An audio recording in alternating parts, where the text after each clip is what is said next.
أعوذ بالله من الشيطان الرجيم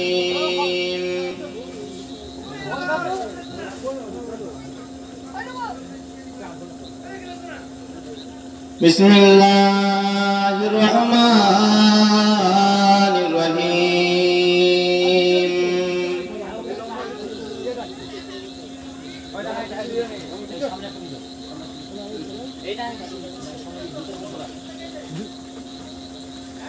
نحمده ونصلي على رسوله الكريم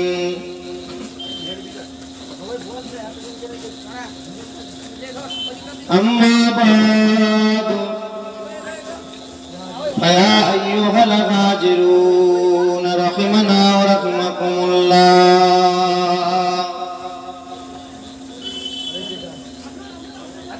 وقال الله تعالى في كلام المجيد والفرقان الحميد يا أيها الذين آمنوا صلوا عليه وسلموا تسليما رسول اللهم صل على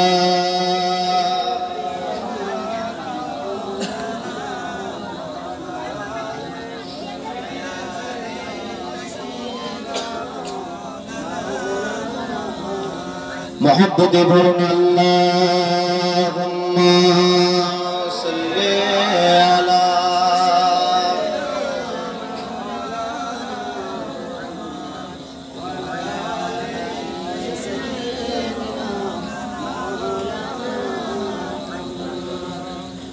اللهم صل على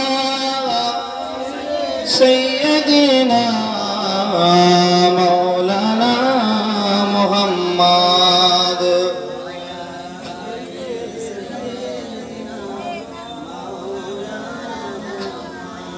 खुदा बोले बंधु माँ बोले मोर मोहम्मद देखो ना खुदा बोले बंधु माँ बोले मोर मोहम्मद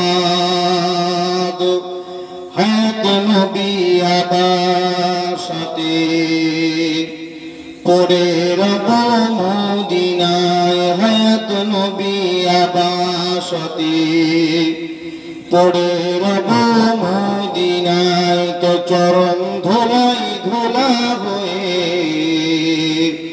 पड़े रब मदीनाय देखो ना खुदा बोले बंधु माँ बोले मोर मोहम्मद देखो ना खुदा बोले बंधु माँ बोले मोर मोहम्मद रसूल अल्लाहुम्मा सल्ली अला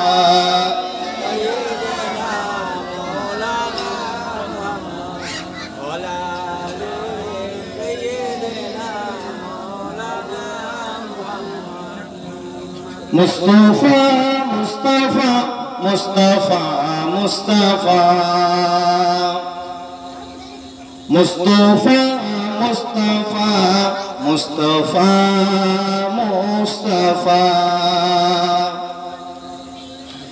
सय्यदुल अव्वलीन सय्यदुल आखिरीन सय्यदुल अव्वलीन सय्यदुल आखिरीन ओ है मेरा नबी ओ है मेरा नबी तुझसा कोई नहीं तुझसा कोई नहीं मुस्तफा मुस्तफा मुस्तफा मुस्तफा तू है शम्स दुहा तू है बद्र तुझा तू है शम्स दुहा तू है बद्र तुझा तुझसा कोई नहीं तुझसा कोई नहीं तुझसा कोई कोई नहीं, तुझसा कोई नहीं। मुस्तफा मुस्तफा मुस्तफा मुस्तफा दुरूद शरीफ अल्लाहुम्मा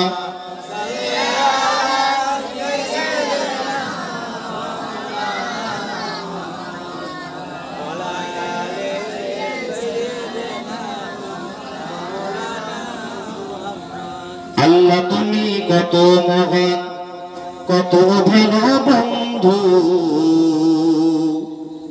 প্রাণে তুমি মনের তুমি, তুমি দয়ার সিন্ধু। আল্লাহ তুমি কত মহান কত ভালো বন্ধু, প্রাণে তুমি মনের তুমি, তুমি দয়ার সিন্ধু। নেই কেহ নেই ত্রিভুবনে তোমারই সমান, তুমি রহমান তুমি মেহেরবান। একবার জোরে বলেন সুবহানাল্লাহ।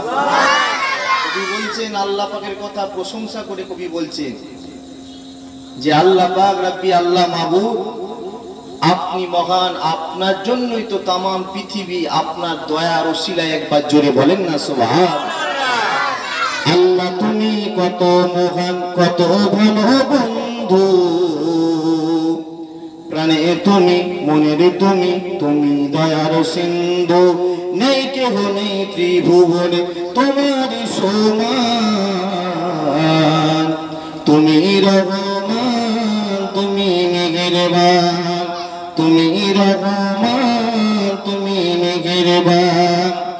দয়ালু তুমি তুমি বিধাতা, তুমি তো মালিক তুমি তো দাতা। দয়ালু তুমি তুমি বিধাতা, তুমি তো মালিক তুমি তো দাতা। ক্ষুধা পেলে অন্ন জুগাও, মিঠা পানি তৃষ্ণা মেটাও। ক্ষুধা পেলে অন্ন জুগাও, মিঠা পানি তৃষ্ণা মেটাও। আমি গাই তোমার গুণগান, তুমি রহমান তুমি মেহেরবান। জোরে হয় না সুবহানাল্লাহ, জোরে হয় না সুবহানাল্লাহ। আল্লাহ তুমি কত মহান কত ভালো বন্ধু, প্রাণে তুমি মনের তুমি, তুমি দয়ার সিন্ধু। দুরূদ শরীফ আল্লাহুম্মা সাল্লি আলা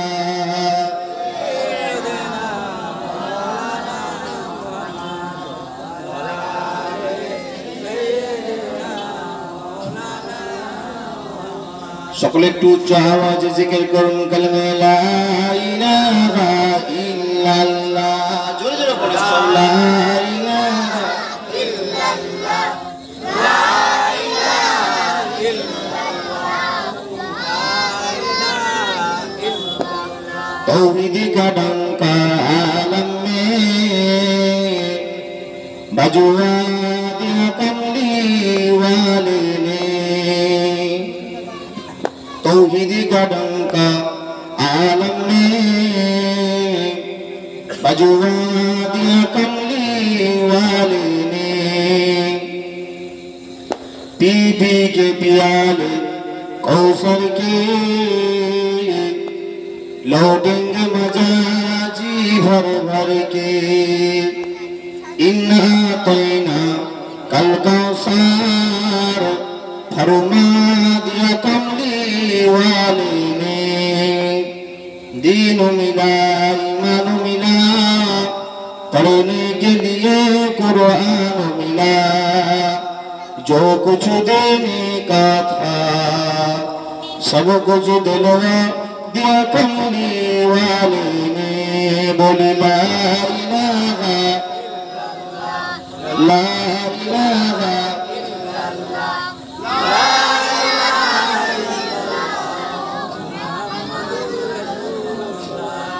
নেই কোনো মালে আল্লাহ ছাড়া, নেই কোনো খালিক আল্লাহ ছাড়া। নেই কোনো মালে আল্লাহ ছাড়া, নেই কোনো খালিক আল্লাহ ছাড়া।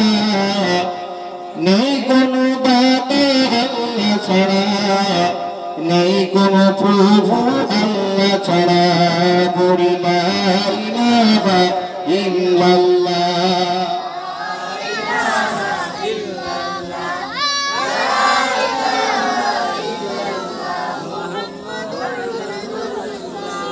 मौला दिल का जंग चुरा कल्बे नूरी पाए जिला, मौला दिल का जंग चुरा कल्बे नूरी पाए जिला, दिल को कर दे आईना जिसमें चमके ये कलमा ला इलाहा इल्लल्लाह।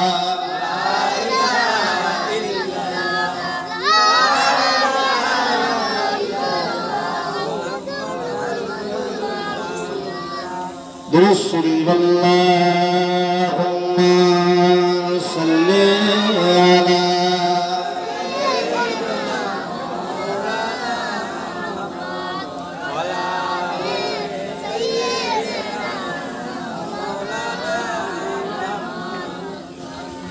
ভাই আপনারা সবাই দরুদ শরীফ পড়ছেন তো নাকি গো? এই কার প্রতি দরুদ শরীফ পড়ছেন? নবীর প্রতি দরুদ শরীফ পড়ছেন, তাই তো নাকি? আমরা সবাই মুসলমান করে ছেলে মেয়ে হয়ে এখানে ছেলেরা এসে বসেছি তো নাকি? যে আজকে আপনাদেরকে চিন্তা করতে হবে যে সময় আমরা বসে আছি, যে যুগে বসে আছি, দুনিয়ার কোন রাজনীতি যদি ব্যানারে এতক্ষণ আমরা দাঁড়াতাম, এত জোর চিল্লাতাম, গলা দিয়ে মনে হচ্ছে গলা ফেটে আওয়াজ বেরোতে হয়।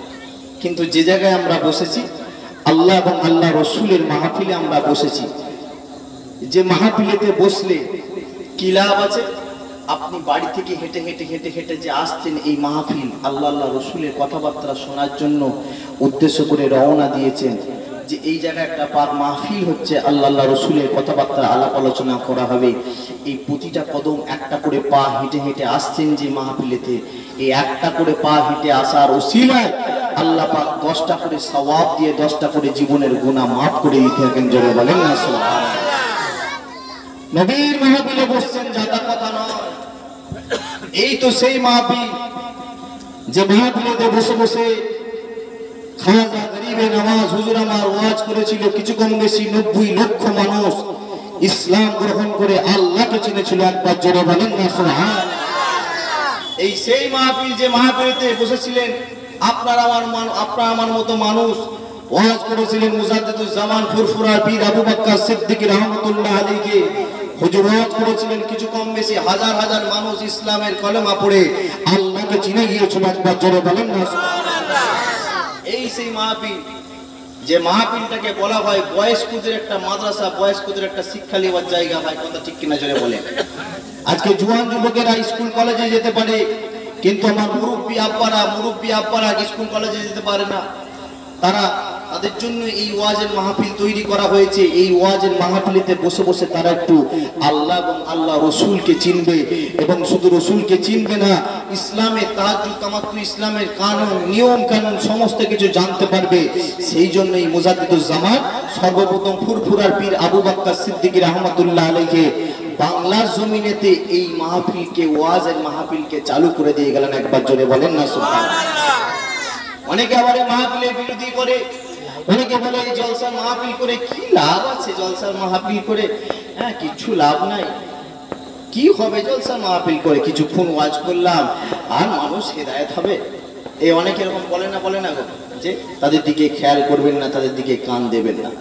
নিয়ত ঠিক করেন, আপনি মনটাকে ঠিক করেন। আজকের এই মাহফিলে বসার উদ্দেশ্যটা যদি আপনার ঠিক থাকে তাহলে, এবং এই মাহফিলে বসে বসে যদি কিছু নিতে পারেন, তাহলে আজকের বসাটা আপনার সার্থক হয়ে যাবে। একবার জোরে বলেন না সুবহানাল্লাহ। কিন্তু আপনি যদি মনে করেন কি বলছে, এক কান দিয়ে ঢুকাবো আর এক কান দিয়ে বার করলাম, কি বললো কিছু খেয়াল দিলেন না, সেদিকে যদি আপনি খেয়াল করেন তাহলে আপনার ভাই মাহফিলে বসাটা কোনো লাভ হবে না। বলছি আমরা মুসলমান, নাম রেখেছি আব্দুল করিম, আব্দুল সত্তার, আব্দুল জব্বার, মাশাআল্লাহ খুব ভালো কথা। কিন্তু আলোচনা হচ্ছে কার ওই জায়গাতে? আল্লাহ আল্লাহ রসুলের কথাবার্তা, তাই তো নাকি?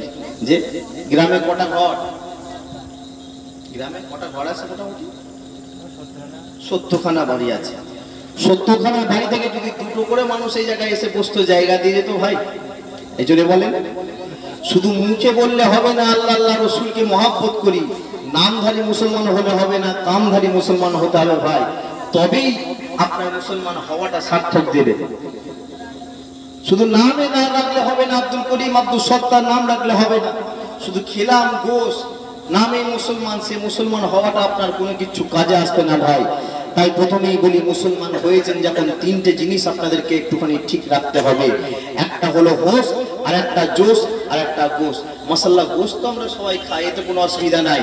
আর দুটো জিনিস, একটা হলো আপনার হোশটা ঠিক রাখতে হবে, যে কি কাজ করছি, কি হচ্ছে না হচ্ছে, কোন জায়গায় আজকে আলাপ আলোচনা করা হচ্ছে, কি উদ্দেশ্য করে, না বালিপুর গ্রামে একটা আল্লাহ আল্লাহ রসুলের কথাবার্তা আলাপ আলোচনা করা হচ্ছে, একটা মজলিস তৈরি করা হয়েছে, একটা কি মজলিস তৈরি করা হয়েছে, জলসার মজলিস তৈরি করা হয়েছে, যে মজলিসে বসলে আল্লাহ এবং তার রসুল খুশি হয়ে যায়। একবার জোরে বলেন না সুবহানাল্লাহ। যে মজলিসে এসে বসলে অলরেডি আপনি যে মজলিসে এসে বসেছেন, আপনার নামায় আমলে আল্লাহ পাক 500 রাকাত নফল নামাজের সওয়াব আমার আল্লাহ পাক লিখে দিয়েছেন। একবার জোরে বলেন না সুবহানাল্লাহ। এই মজলিস জাতা মজলিস নয়, এই মজলিস জাতা মজলিস নয়। এই যে মজলিসে এসে বসেছেন, বসে বসে আপনি দরুদ শরীফ পড়ছেন, দরুদ শরীফ পড়ার কতটা ফজিলত। আল্লাহ পাক একদল ফেরেশতাদেরকে দুনিয়া জমিনেতে পাঠিয়ে দেন, ওই একদল ফেরেশতা যারা দুনিয়া জমিনেতে ঘুরে ঘুরে দেখতে থাকে, তারা কোন জায়গাতে আল্লাহ এবং আল্লাহ রসুলের কথাবার্তা আলাপ আলোচনা করা হচ্ছে, সেই জায়গায় চলে যায়। সেই জায়গায় গিয়ে যে ব্যক্তি দরুদ শরীফ পড়ে, ওই ব্যক্তি দরুদ শরীফ পড়ার ওসিলায়, ওই ব্যক্তি দরুদ শরীফ যে পড়ে যেটুকু সওয়াব দেয় আল্লাহ পাক, এবং দরুদ শরীফ পড়ার ওসিলায় আল্লাহ পাকের ফেরেশতাগুলো সারাদিন পর তাদেরকে তারা ফিরে চলে যায় আল্লাহ পাকের দরবারেতে। তারা গিয়ে আল্লাহ পাকের দরবারে বলতে থাকে, রব্বি আল্লাহ মাবুদ, অমুক দিন অমুক জায়গায় একটা বালিপুর গ্রামেতে আপনার মসজিদ তলায় একটা মাহফিল তৈরি করা হয়েছিল। আমার আল্লাহ পাক ওই সময় ফেরেশতাদেরকে জিজ্ঞাসা করে, এ আমার ফেরেশতারা, তারা কি আমি আল্লাহ আমার কাছ থেকে কিছু চেয়েছে? আল্লাহ পাকের ফেরেশতারা বলতে থাকে ওই সময়তে, রব্বি আল্লাহ মাবুদ, ওগো আল্লাহ পাক, তারা এসে বসেছিল গোটা কতক মানুষ, এ আল্লাহ পাক রব্বি আল্লাহ মাবুদ, তারা জাহান্নামের আগুনকে বড় ভয় করে, জাহান্নামের আগুন থেকে মুক্তি চেয়েছে, তারা আল্লাহ পাক তোমার দয়ার জান্নাত চেয়েছে। একবার জোরে বলেন না সুবহানাল্লাহ।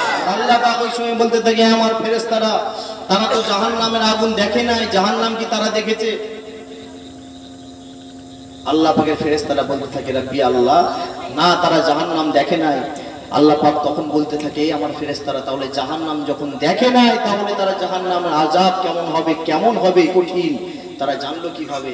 ওই সময় ফেরেশতারা বলতে থাকে, রব্বি আল্লাহ মাবুদ, আল্লাহ পাক, তারা জাহান্নাম দেখে নাই ঠিক কথা, তবে দুনিয়া যে সমস্ত মাহফিল যেগুলো তৈরি হয়েছিল, আপনার আলেম ওলামা বান্দারা বলেছে জাহান্নামের আগুন বড় কঠিন, বড় কষ্ট, সেই জন্য তারা বিশ্বাস করে কেঁদেছে। আমার আল্লাহ ওই সময় বলতে থাকে, হে আমার ফেরেশতারা, যাও, চলে যাও, যে সমস্ত বান্দা বান্দিগুলো জাহান্নামের আযাব ভয় করে কেঁদেছে, আমি আল্লাহ তাদেরকে জাহান্নামের আযাব থেকে, জাহান্নামের আগুন থেকে নাজাত দিয়ে দেব। একবার জোরে বলেন না সুবহানাল্লাহ। আর একটু জোরে বলতে পারলেন না সুবহানাল্লাহ।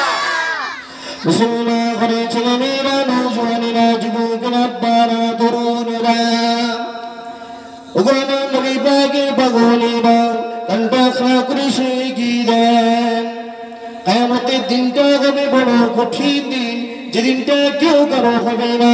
আজকে যে পাক মাহফিলে এসে বসেছেন, কতটা গুরুত্বপূর্ণ একটুখানি খেয়াল করে শুয়ে গিয়েছেন, যেদিনটা কেউ কারো হবে না। কিয়ামতের দিনটা হবে বড় কঠিন দিন, যেদিনটা বাপ ছেলে হবে না, যেদিনটা ছেলে বাপের হবে না, সেই দিনটা নাম হবে কিয়ামত। ওই দিনটাই দেখতে পাওয়া যাবে, কেউ কাউকে চিনতে পারবে না, ওই দিনটা নাম হবে কিয়ামত। কোথাও দেখতে পাওয়া যাবে বাপ তার ছেলের উপরে, বুকের উপরে পা দিয়ে দাঁড়িয়ে আছে, কোথাও দেখতে পাওয়া যাবে ছেলে বাপের বুকের উপরে পা দিয়ে দাঁড়িয়ে আছে, ওই দিনটা নাম হবে কিয়ামত। ওই দিনটাতে কেউ কাউকে চিনতে পারবে না। ওগো যুবকেরা, তরুণেরা, আব্বারা, কানটা খাড়া করে শুয়ে গিয়েছেন, ওই দিনটাই দেখতে পাওয়া যাবে মানুষের মাথার ঘিলুগুলো সব টকবক টকবক করে করে ফুটতে যাচ্ছে, মানুষের মাথার খিলুগুলো সব থুবা থুবা থুবা থুবা করে জমিনে দিয়ে পড়ছে। ওই দিনটার নাম হবে কিয়ামত। ওই দিনটাতে আল্লাহ পাক জমিনটাকে এতটা গরম করে দিবে, ওই দিনটাতে আল্লাহ পাক জমিনটাকে এতটা গরম করে দিবে, ওই দিনটা দেখতে পাওয়া যাবে জমিনটা টমাটে কালারের হয়ে গেছে। কিয়ামতের দিনটা এত কঠিন হবে, এত কঠিন হবে, দেখতে পাওয়া যাবে জমিনটা যেন তামা যখন গরম হয়ে যায় লাল হয়ে যায় না ভাই, জোরে বলেন, ওই রকম তামা যেমন গরম হয়ে যায়, যেমন লাল হয়ে যায় জমিনটা, এরকম গরম এরকম লাল হয়ে থাকবে। কেউ কোথাও ওই দিনটাতে ওই সময়টাতে পা দিতে পারবে না, জমিনটাতে এত কষ্ট এত কঠিন সময় হবে। আমার আল্লাহ পাক রব্বি আল্লাহ মাহবুব দয়াময়, দয়া করে ওই দিনেতে আল্লাহ পাক ফেরেশতাদের বলবে, এই আমার ফেরেশতারা যাও চলে যাও, হে আমার ফেরেশতারা যাও চলে যাও, জলদি করে চলে গিয়ে একটা মতির মিম্বার তৈরি করো। মতির মিম্বার তৈরি করবে আল্লাহ পাকের ফেরেশতারা। আমার আল্লাহ পাক ওই সময় বলবে, এ আমার ফেরেশতারা মতির মিম্বার তৈরি করেছো? ফেরেশতারা বলবে, রাব্বি আল্লাহ মাহবুদ, হ্যাঁ আমরা মতির মিম্বার তৈরি করেছি। হ্যাঁ আল্লাহ, আমরা মতির মিম্বার তৈরি করেছি।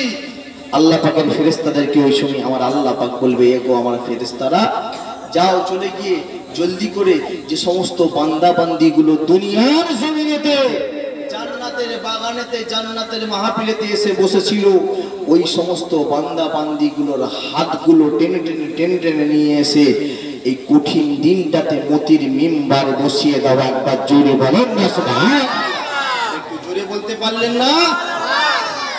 দুনিয়াতে কষ্ট করে এসে জান্নাতের বাগানে এসে বসেছে, দুনিয়াতে কষ্ট করে জান্নাতের বাগানে এসে বসেছে।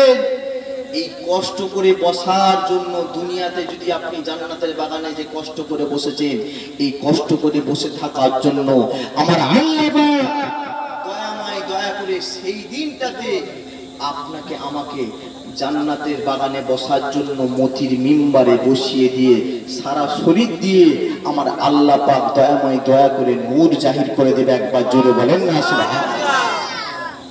সেই জান্নাতের বাগান তৈরি করা হয়েছে, সেই জান্নাতের মাহফিল তৈরি করা হয়েছে। জান্নাতের বাগানে যে আপনি বসে আছেন, চোখ যদি থাকতো আপনার দেখতে পেতেন আল্লাহ পাকের অগণিত রহমত আপনার আমার প্রতি বর্ষণ হচ্ছে। একবার জোরে বলেন না সুবহানাল্লাহ। এই যে জান্নাতের বাগান, যার এই যে প্যান্ডেল তৈরি করা হয়েছে, এই প্যান্ডেলটা যতটুকু বেষ্টন করেছে, প্যান্ডেলটা যতটুকু ঘিরে আছে, ততটুকু যদি আপনার চোখ থাকতো আপনি দেখতে পেতেন আল্লাহ পাকের অগণিত রহমত বর্ষণ হচ্ছে এবং আল্লাহ পাকের মালাইকা ফেরেশতারা সকলকে ঘিরে আল্লাহ পাকের দরবারে আমার আপনার জন্য দোয়া চাইছে। একবার জোরে বলেন না সুবহানাল্লাহ। যদি আপনি বলেন ভাই এই মাহফিলে বসার দরকার নাই, রাস্তায় ঘুরি ভাই, বাড়িতে বসি ভাই, ওখান থেকেও তো শুনতে পাওয়া যাচ্ছে জলসা, ওখান থেকে বসে বসে শুনি ভাই, কিন্তু না ভাই যান, আপনাদের এলাকায় মুরগি সবাইকে এই মুরগিতে আপনার তাওয়া দেয় তো নাকি, যে মুরগিতে তাওয়া ডিম, ওই ডিম দেয় তো নাকি বাচ্চা তোলার জন্য? একটা মুরগিকে যদি 100টা ডিম দিয়ে দেওয়া হয়, সব বাচ্চা তুলতে পারে ভাই? একটু হানানা বলেন, সব বাচ্চা তুলতে পারে না, তাই তো নাকি? কারণ মুরগির একটা নির্দিষ্ট জায়গা আছে, নির্দিষ্ট পরিধি আছে ভাই, কথা ঠিক কিনা জোরে বলেন। তাকে একটা 10টা কিংবা 15টা যদি ডিম দেওয়া হয়, ওই 10টা 15টা ডিম যেটার উপরে মুরগিটা বসতে পারবে, ওই যে ডিমগুলোর উপর ওই ডিমগুলোই বাচ্চা উঠবে ভাই, তাই তো নাকি?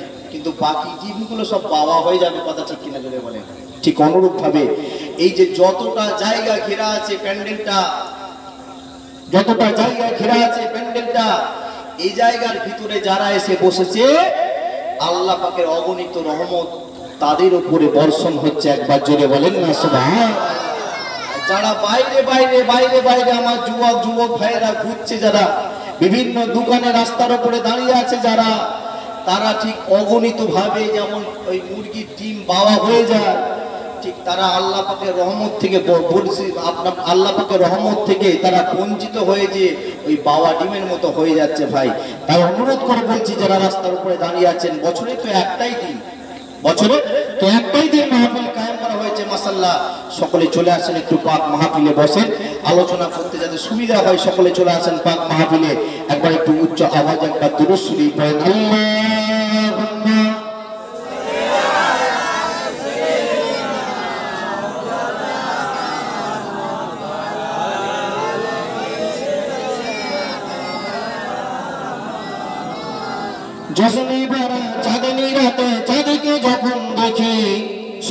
লোকে বিভোর হয়ে শুধু তোমায় ভাবি, জ্যোৎস্না ভরা চাঁদনি রাতে চাঁদকে যখন দেখি, স্বপ্ন লোকে বিভোর হয়ে শুধু তোমায় ভাবি, একাই বসে ভাবি আমি বসে নীরবে, বিশ্বটাকে সাজিয়েছ ওকে নিপুণ করে। বলতে পারলেন না সুবহানাল্লাহ? বলতে পারলেন না? জ্যোৎস্না ভরা চাঁদনি রাতে চাঁদকে যখন দেখি, স্বপ্ন লোকে বিভোর হয়ে শুধু তোমায় দেখি, একাই বসে ভাবি আমি বসে নীরবে, বিশ্বটাকে সাজিয়েছ অতি নিপুণ করে, বিশ্বটাকে সাজিয়েছ অতি নিপুণ করে, সাদা কালো ধূসর মেঘে চেয়ে দেখি যখন, হৃদয় আমার ভালোবাসায় বেসে ওঠে তখন, একাই বসে ভাবি আমি বসে নীরবে, বিশ্বটাকে সাজিয়েছ অতি নিপুণ করে, বিশ্বটাকে সাজিয়েছ অতি নিপুণ করে। রাসূলুল্লাহ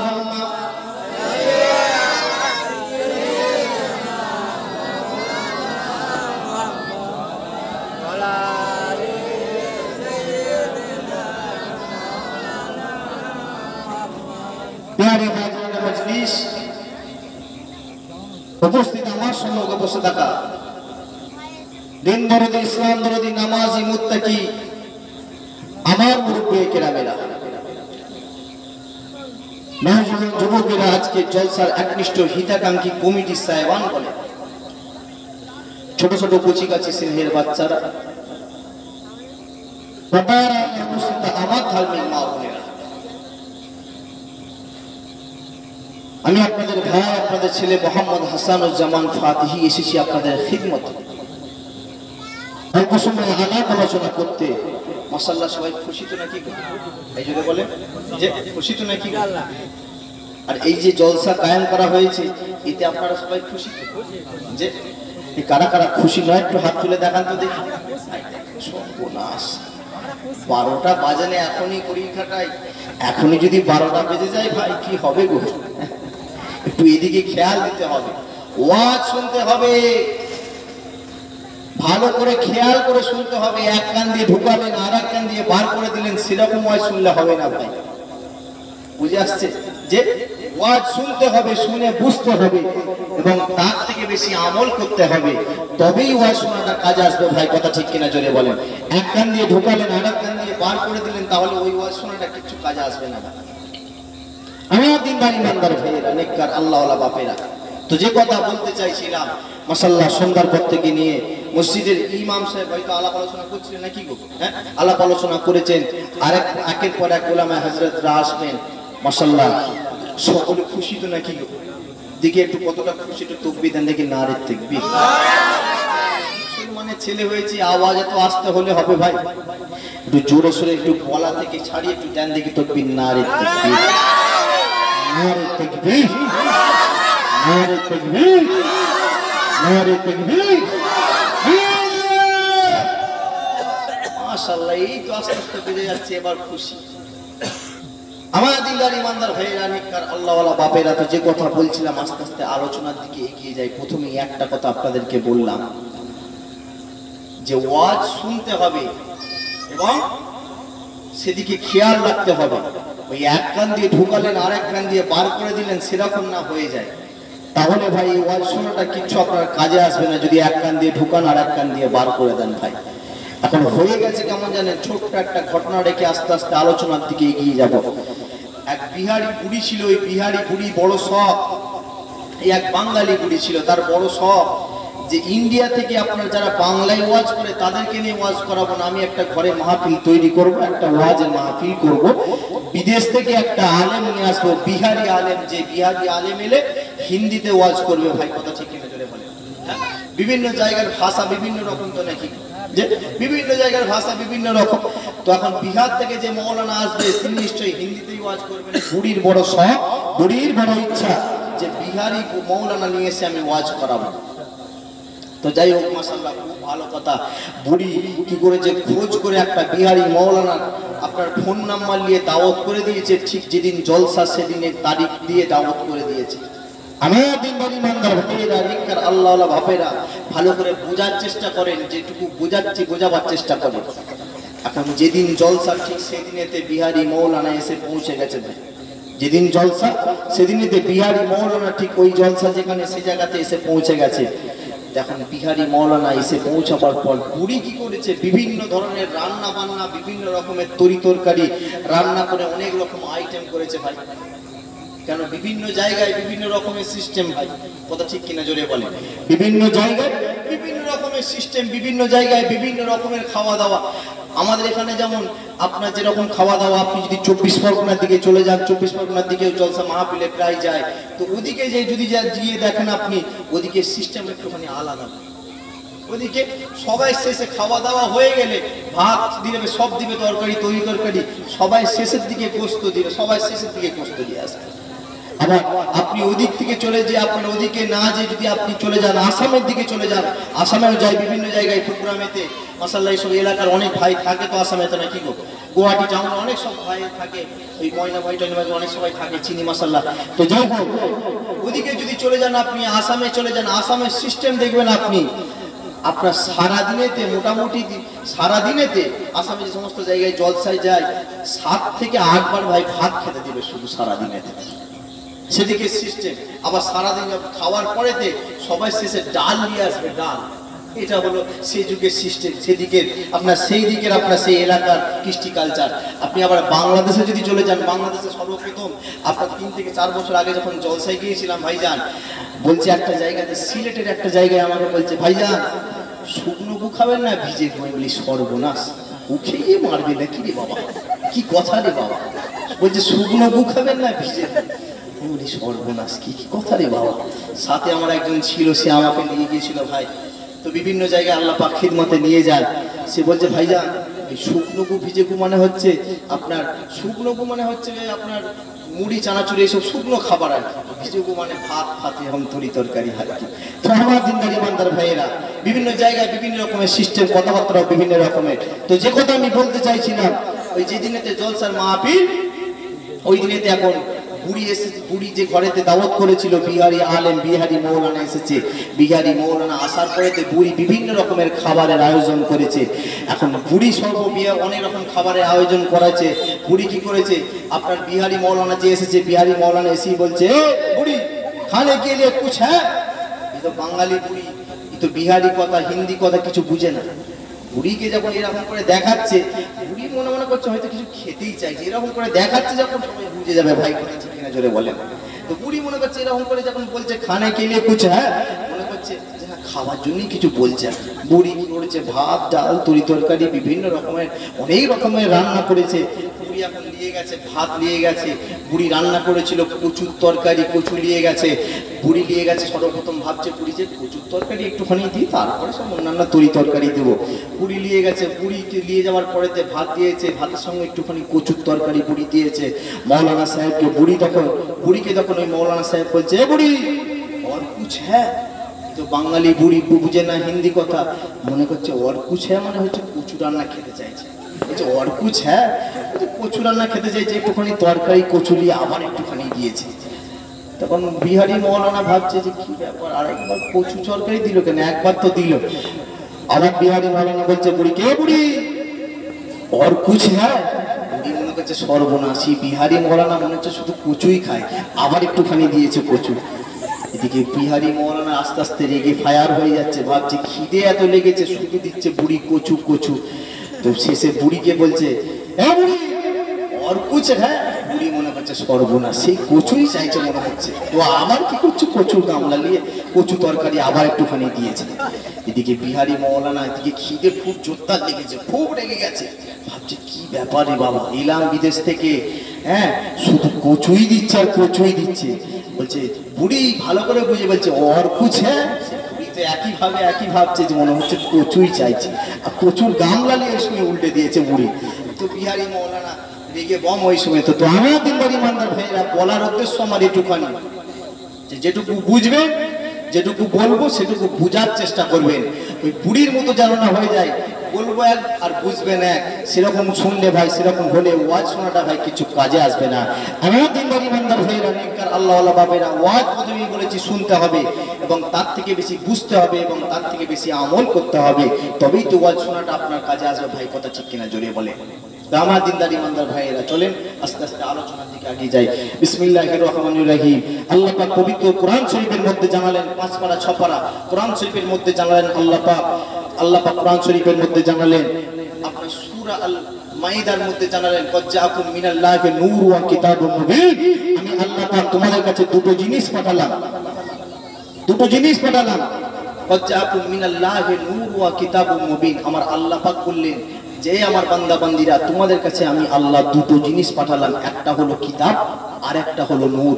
এই দুটো জিনিসকে তোমরা জড়িয়ে ধরো এবং দুটো জিনিসকে তোমরা ফলো করো, তাহলে তোমরা হিদায়াত পেয়ে যাবে। একবার জোরে বলেন না সুবহানাল্লাহ, একটু জোরে বলেন না সুবহানাল্লাহ। এটাই পাবেন 5 পারা 6 পারা কোরআন শরীফ খুলবেন, 15 নম্বর আয়াতের মধ্যে আল্লাহ পাক জানিয়ে দিয়েছে। তো এই 5 পারা 6 পারার মধ্যে আল্লাহ পাক যে আয়াত নাযিল করলেন, কটা জিনিসের কথা বললেন ভাই? দুটো জিনিসের কথা, একটা হলো কিতাব আর একটা হলো নূর। এই কিতাব বলতে কোন কিতাবের কথা বোঝানো হয়েছে? এই কিতাব বলতে কোন কিতাবের কথা বোঝানো হয়েছে? এই কিতাব বলতে আল কোরআনুল কারীমের কথা বোঝানো হয়েছে। একবার জোরে বলেন না সুবহানাল্লাহ। যে কিতাবের কথা বলা হয়েছে, সেই কিতাবের মধ্যে একজন মানুষের কমপ্লিট জীবন ব্যবস্থা আপনি পেয়ে যাবেন। একবার জোরে বলেন না সুবহানাল্লাহ। যে কিতাবের কথা বলেছেন আমার আল্লাহ পাক, পৃথিবীতে বহু লেখক কিতাব লিখেছেন, বহু বই লিখেছেন, কিন্তু প্রত্যেকটা বইতে প্রত্যেকটা লেখক লিখে দিয়েছে যে এই কিতাবের মধ্যে যদি কোনো কিছু ভুল ত্রুটি হয়ে থাকে তাহলে বলবেন, পরবর্তী সংস্কারেতে আমরা নিজেরা সংশোধন করে নেব। ভাই প্রত্যেকটা বইতেই লেখা আছে দেখবেন।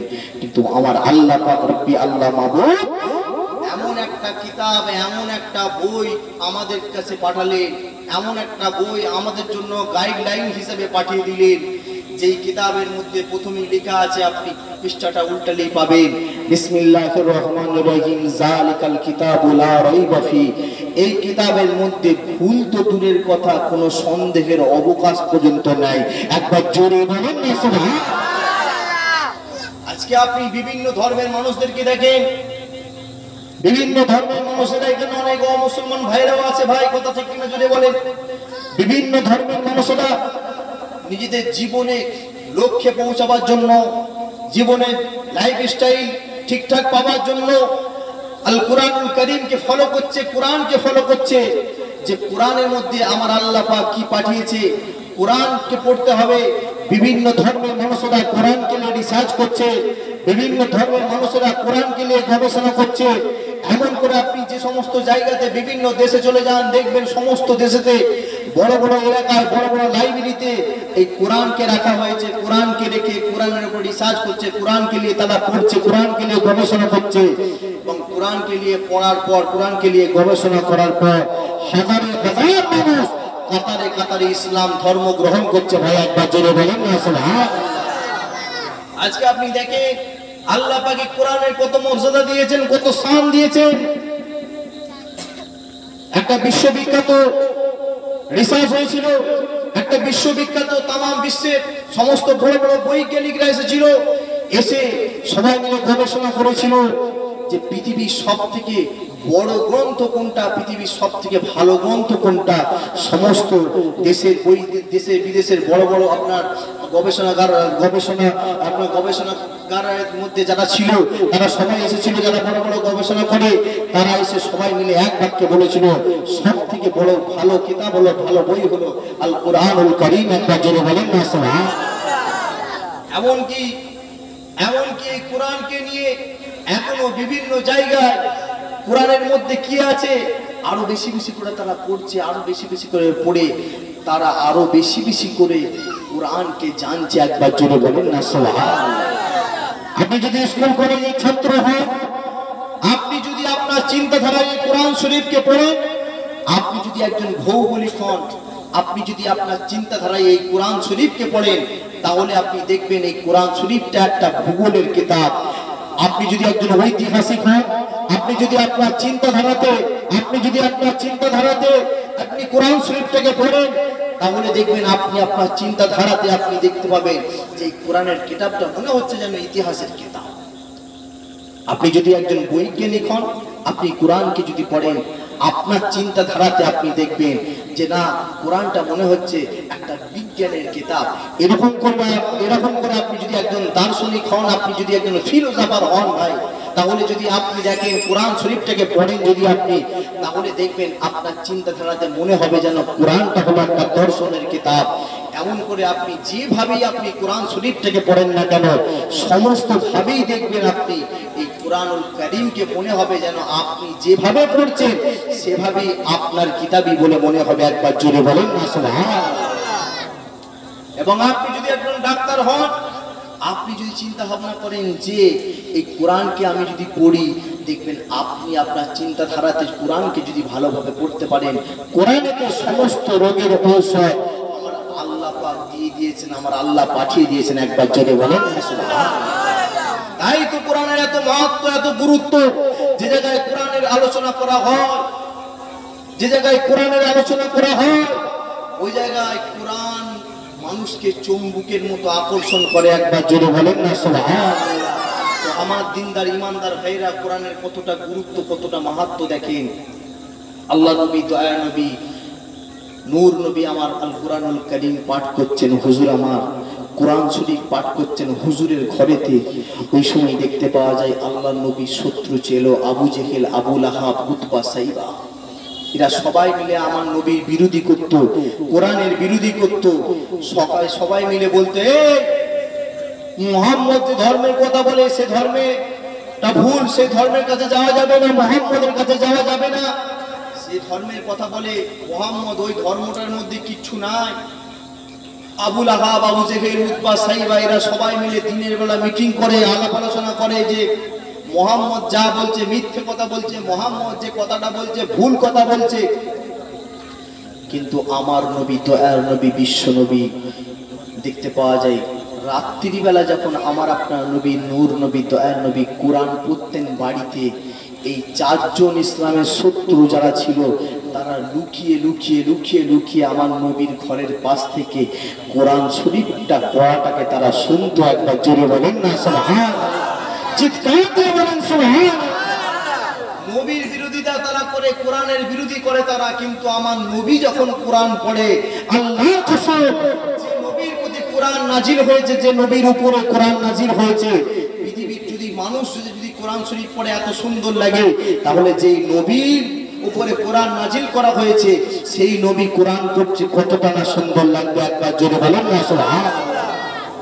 নবী রাত্রিবেলা কোরআন শরীফ পড়ে, আবু জেহেল, আবু লাহাব, উতবা, সাইবা এরা সবাই লুকিয়ে লুকিয়ে লুকিয়ে লুকিয়ে এসে আমার নবীর ঘরের পাশ থেকে তারা চারজন মিলে শুনতে থাকে। আরেকবার জোরে বলেন না সুবহানাল্লাহ।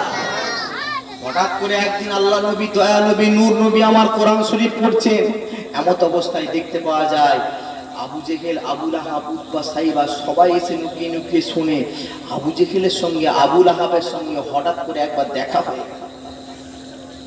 আবু জেহেল ওই সময় আবু লাহাবকে বলছে, আবু লাহাব কি ব্যাপার, তুমি তো নবী মুহাম্মদের বিরোধী করো, দিনের বেলা সবাইকে বলো যে মুহাম্মদ যেটা বলছে সেটা মিথ্যা, মুহাম্মদের কথা শোনা যাবে না, কিন্তু রাত্রিবেলা তুমি কি ব্যাপার এরকম করে মুহাম্মদ যেটা পড়ছে তুমি লুকিয়ে লুকিয়ে শুনছো? আবু জেহেল বলছে আবু লাহাবকে। আবু লাহাব ওই সময় ঘুরিয়ে আবু জেহেলকে বলছে, তুমিও তো একজন বড় নেতা, তুমিও তো সবাইকে বলো মুহাম্মদ যেটা বলে সেটা মিথ্যা, মুহাম্মদ যেটা বলে সেটা মানা যাবে না, সেটা তুমিও কি জন্য শুনতে এসেছো ভাই? আবু জেহেল, আবু লাহাব দুজন মিলে বলছে, যা হয়েছে হয়েছে, চুপ কর, কাউকে বলার দরকার নেই। যা হয়েছে হয়েছে, সেটিং নিজেদের মধ্যে সেটিং করছে, বলছে যা হয়েছে হয়েছে, চুপ কর, কাউকে বলার দরকার নাই। আমরা দুজনে যেমন শুনছি শুনবো, কিন্তু কাউকে বলার দরকার নাই, কারণ সবাই যদি জেনে যায় যে বিশ্ব নবী মুহাম্মদ যেটা পড়ছে সেটা সত্য, নবী মুহাম্মদ যেটা পড়ছে সেটা সঠিক, এবং নবী মুহাম্মদ যেটা বলছে সেটা সঠিক, তাহলে আমাদের দলে ভাইয়ার কেউ লোক থাকবে না। আবু জেহেল, আবু লাহাব এই বলে দুজন মিলে সলা পরামর্শ করতে আরম্ভ করেছে। হঠাৎ করে দেখতে পাওয়া যায় এদিকে উতবা আর আরেকদিকে সাইবা সবাই মিলে আরেকটা দিন হলো, আরেকটা দিনে মিটিং করলো। চারজন মিলে সবাই মিলে মিলিতভাবে মিটিং করে সবাই বলল, নিজেরা ছিল এই চারজন মিলে মিটিং করে বলল যে বিশ্বনবী মোহাম্মদ যেটা বলছে কেউ যাব না আমরা ওই জায়গায় নবী মোহাম্মদের কথা শুনতে। নিজেরা চারজনের মধ্যে বলাবলি করছে যে নবী কিন্তু যেটা পড়ে বিশ্বনবী মোহাম্মদ শুনলে কিন্তু মনটা ভরে যায়। একবার জোরে বলেন না সুবহানাল্লাহ। কুফফারদের নেতা চারজন বলছে যে বিশ্বনবী মোহাম্মদ যেটা বলছে সেটা আমরা সবাইকে বলছি ঠিক কথা, যে সেখানে যাবার দরকার নেই, সেটা ভুল কথা। হ্যাঁ, সেখানে যাবার দরকার নেই, কিন্তু বিশ্বনবী মোহাম্মদ এই মোহাম্মদ যেটা পড়ে কিন্তু আপনার পড়লে যেন মনটা খুশি হয়ে যায়। একবার জোরে বলেন না সুবহানাল্লাহ।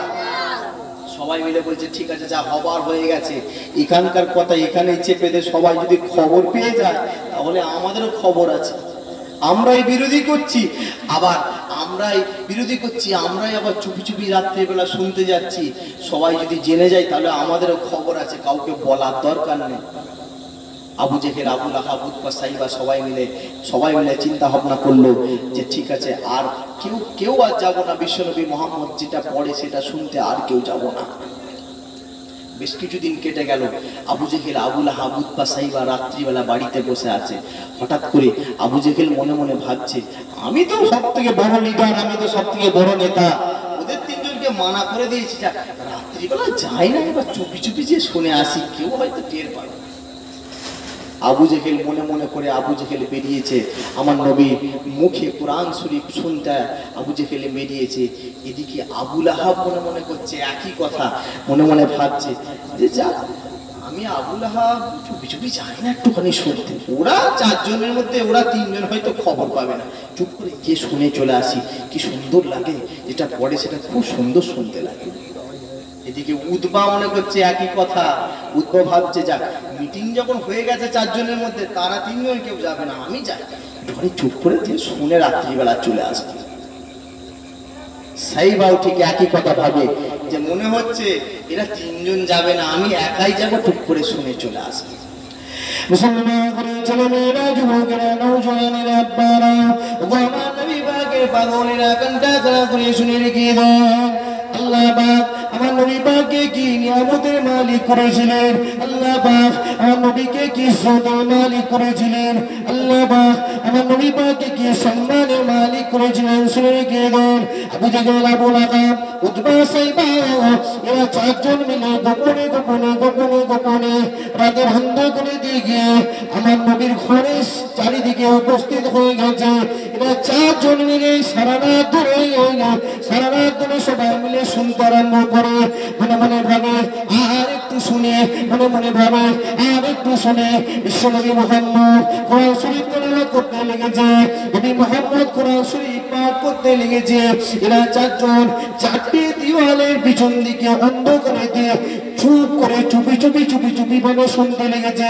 এমন করে দেখতে পাওয়া যায় এরা চারজন মিলে সবাই মিলে শুনতে এদের মনটা বড় ভালো হয়ে যায়, সবাই মিলে ভাবতে আরম্ভ করে কেউ তো খবর পাবে না, একের অন্ধকারে আমরা একটু চারজন মিলে মনে ভাবতে আরম্ভ করে আমরা একটু ভালো করে শুনে নবী মোহাম্মদ যেটা করছে কি সুন্দর না লাগছে, নবী মোহাম্মদ যেটা করছে কতটা না মিষ্টি লাগছে। এমন করে দেখতে পাওয়া যায় কোরআন শরীফটা শুনতে তারা রাত্রিবেলা গেছে কোরআন শুনতে এমন করে দেখতে পাওয়া যায় সারা রাত অতিক্রম করার পরে আস্তে করে ভোর হয়ে যায়, তো ভোর তারা শুনতে থাকে। জোরে বলেন সুবহানাল্লাহ। এই চারজন মিলে শুনতে সারা রাত কেটে গেছে। নবী মোহাম্মদ কোরআন শরীফ তেলাওয়াত করছে, এই কোরআন শরীফ শুনতে ভোর হয়ে যায়। দেখতে পাওয়া যায় এই চারজন মিলে মনে ভাবে যে আরেকটুখানি শুনি না, এরকম করতে ভোরের সময় হয়ে যায়, কিন্তু চারজনের শুনতে তবুও মন ভরে না। একবার জুড়ে বলেন না সুবহানাল্লাহ। অবশেষে দেখতে পাওয়া যায় যখন একটুখানি ভোর হয়ে গেল, একটু আলো দেখতে পাওয়া যায়, তখন আবু জেহেল দেখতে আরম্ভ করে, আরে কিন্তু সকাল হয়ে যাচ্ছে, লোকে তো দেখলে আমাদেরকে পিটবে, তাড়াতাড়ি ছুটি। একটু একটু আলো, সাদা সাদা ভাব এসেছে, এই যেটাকে আপনার শোবে সাদেকে সময় বলা হয়, সেই সময়টাই দেখতে পাওয়া যায়।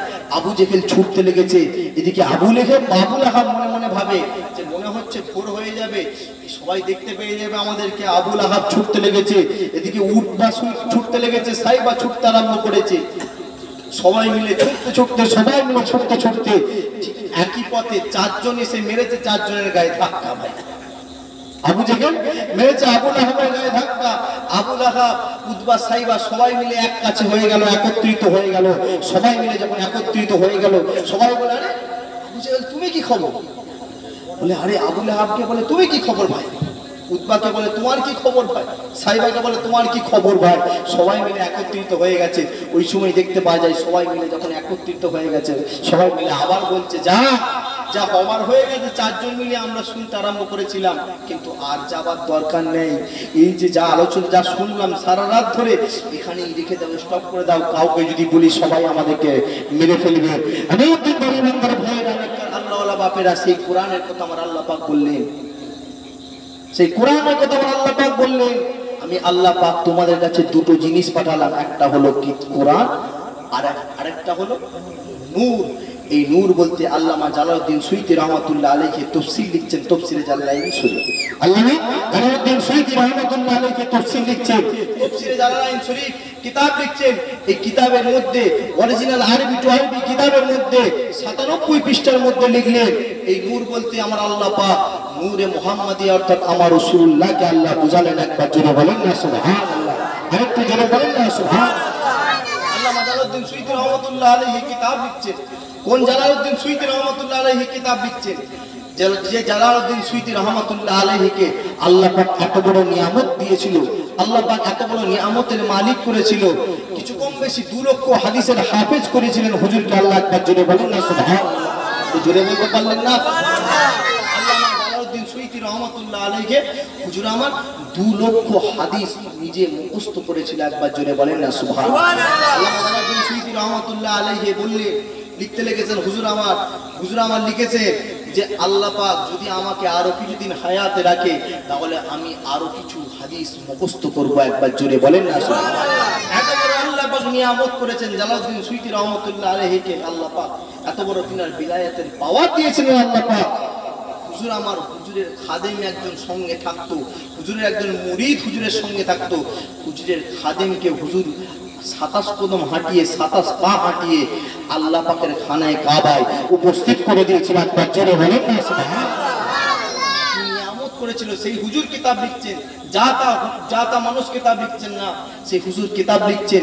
হুজুরের খাদেম লিখতে লেগেছেন, হুজুরের একজন মুরিদ বলতে লেগেছেন, আমি সেই যুগেতে জালালউদ্দিন সুয়ুতী রহমাতুল্লাহ আলাইহি হুজুরের সঙ্গে থাকতাম, আমি হুজুরের একজন মুরিদ ছিলাম।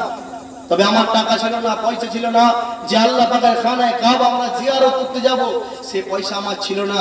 আমাকে আমার হুজুর একদিন বললেন, বাবা খাদেম তুমি কি আল্লাহ পাকের খানায় কাবা যেতে চাও? বাবা খাদেম তুমি কি আল্লাহ পাকের খানায় কাবা দেখতে যাও বাবা?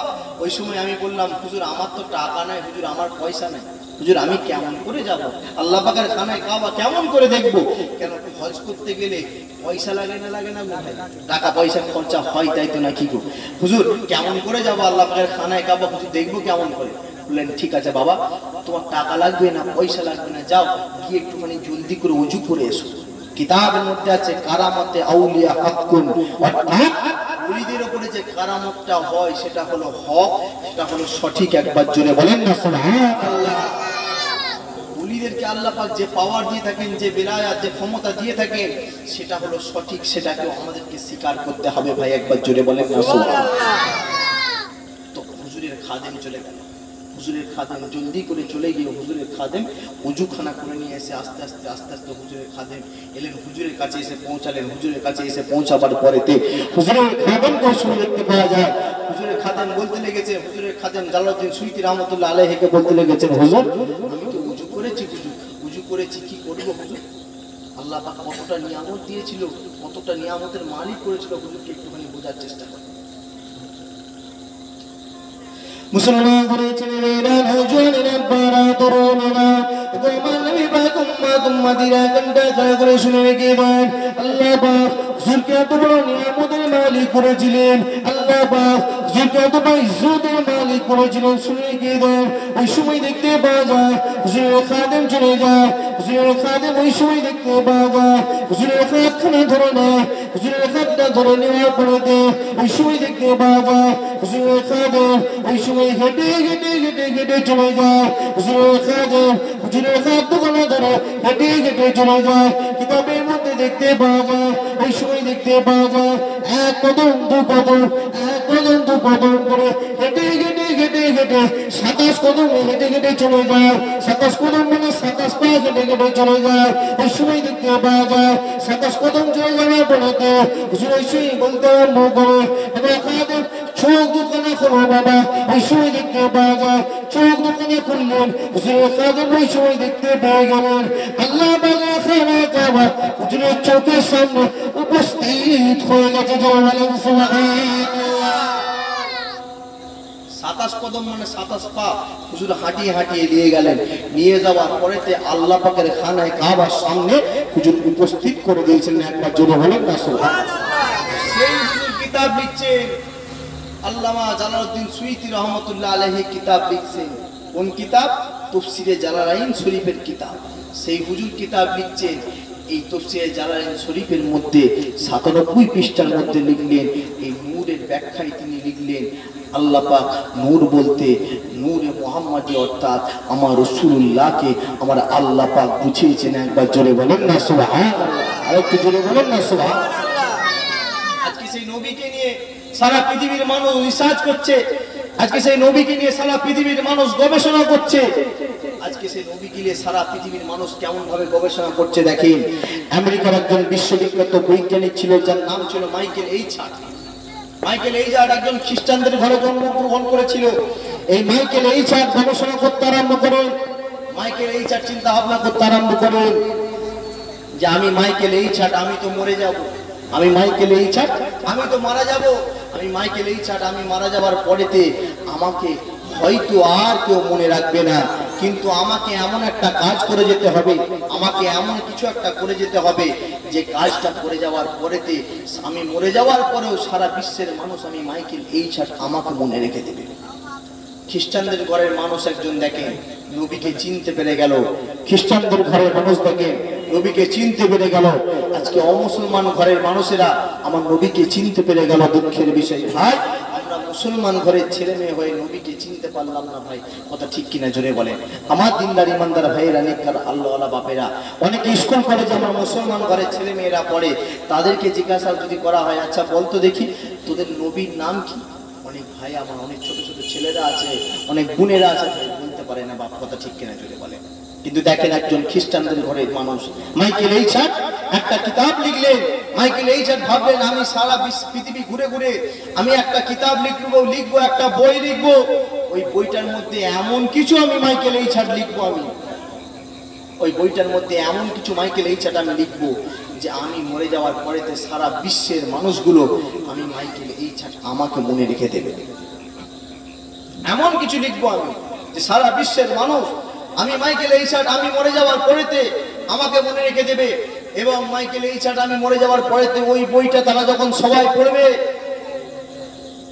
সবাই ভাববে এত সুন্দর বইকে লিখেছে তখন সবাই মিলে যখন পড়বে এত সুন্দর বইকে লিখেছে এই যখন সবাই মিলে ভাববে তখন সবাই ভাববে যে লেখকটা কে লিখেছে একটুখানি দেখি এই বইটা মাইকেল এইচআর লিখলেন বইটার মধ্যে যে বইটার নাম দিলেন বিশ্বের 100 শ্রেষ্ঠতম মনীষী বিশ্বের 100 শ্রেষ্ঠতম মনীষী মাইকেল এইচআর এই বইটা লিখলেন এই বইটার মধ্যে পৃথিবী ঘুরে ঘুরে মাইকেল এইচআর 100 জন মনীষী জীবনী 100 জন বিশ্ববিখ্যাত শ্রেষ্ঠ মনীষীদের জীবনী মাইকেল এইচআর তিনার বইয়ের মধ্যে দিলেন এমন করে মাইকেল এইচআর তামাম বিশ্ব ঘুরলেন সারা পৃথিবী ঘুরলেন ঘুরে গবেষণা করে 100 জন বড় বড় মনীষীদের জীবনী এই বইটার মধ্যে লিখলেন এমন করে দেখতে পাওয়া যায় মাইকেল এইচআর সমস্ত আপনার পৃথিবী ঘুরে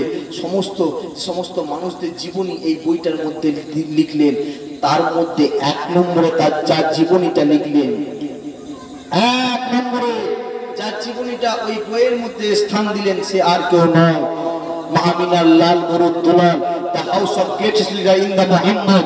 কোরআন যার কথা বলছে ওমা আরসালনাকা ইল্লা রাহমাতাল লিল আলামিন। अगर नबी ना आता तो कुछ भी नहीं होता, न सूरज न चंद्र न ग्रह न नक्षत्र कुछ भी नहीं होता। যা কিছু দেখছেন সমস্ত কিছু আমার রাসূলুল্লাহর ওসিলায় একবার জোরে বলেন না সুবহানাল্লাহ। আরেকটু জোরে বলেন না সুবহানাল্লাহ। আমার আল্লাহ পাক যা কিছু বানিয়েছে হাজার হাজার গ্রহ নক্ষত্র সব কিছু আমার নবী মুহাম্মদের ওসিলায় একবার জোরে বলেন না সুবহানাল্লাহ। আরেকটু জোরে বলেন না সুবহানাল্লাহ। এক নম্বরে তিনার জীবনী তিনার চরিত্র মাইকেল এইচআর একজন খ্রিস্টানদের ঘরের মানুষ হয়ে এই এক নম্বরে তিনার জীবনীটা মাইকেল এইচআর তিনার কিতাবের মধ্যে লিখে দিলেন একবার জোরে বলেন না সুবহানাল্লাহ। একজন অমুসলমান ঘরের ছেলে হয়ে মাইকেল এইচআর যিনি নবীকে চিনতে পেরে গেল ভাই দুঃখের বিষয় আজকে মুসলমান ঘরের ছেলে হয়ে আমরা নবীর কথা আলোচনা করা হচ্ছে অনেকে ঘরে ঘুমাচ্ছি ভাই কথা ঠিক কিনা জোরে বলে নবীকে চিনতে পারলাম না রাসূলকে চিনতে পারলাম না। তাই তো দেখেন হাটে বাজারে যেখানে মার খাচ্ছে সর্বপ্রথমে মুসলমান ভাই আগে কথা ঠিক কিনা জোরে বলে হ্যাঁ কোর্টে কাচারিতে বিভিন্ন জায়গায় ঝামেলায় ঝগড়াতে মুসলমান দল আগে আছে। যদি আমরা নবীকে চিনতে পারতাম রাসূলুল্লাহকে চিনতে পারতাম আমার নবী যে কথা শিখিয়ে দিয়ে গেছে আমার নবী যে কথা বলে দিয়ে গেছে আমার নবী দয়ার নবী নূর নবী যেভাবে আমাদেরকে জীবনী আমাদের জীবন আমাদের লাইফ স্টাইল যেভাবে চলার কথা বলে দিয়ে গেছে সেইভাবে যদি আমরা চলতে পারতাম আমাদেরকে আমাদের ইহকালেও অসুবিধা হতো না এবং পরকালেও অসুবিধা হতো না ভাই জোরে বলেন না সুবহানাল্লাহ। আরেকটু জোরে বলেন না সুবহানাল্লাহ। ভাইয়েরা নেককার আল্লাহওয়ালা বাপেরা বোঝাবার জন্য একটুখানি বলবো আমার নবীকে আল্লাহ পাক রাহমাতুল লিল আলামিন করে পৃথিবীর জমিনেতে পাঠিয়েছেন।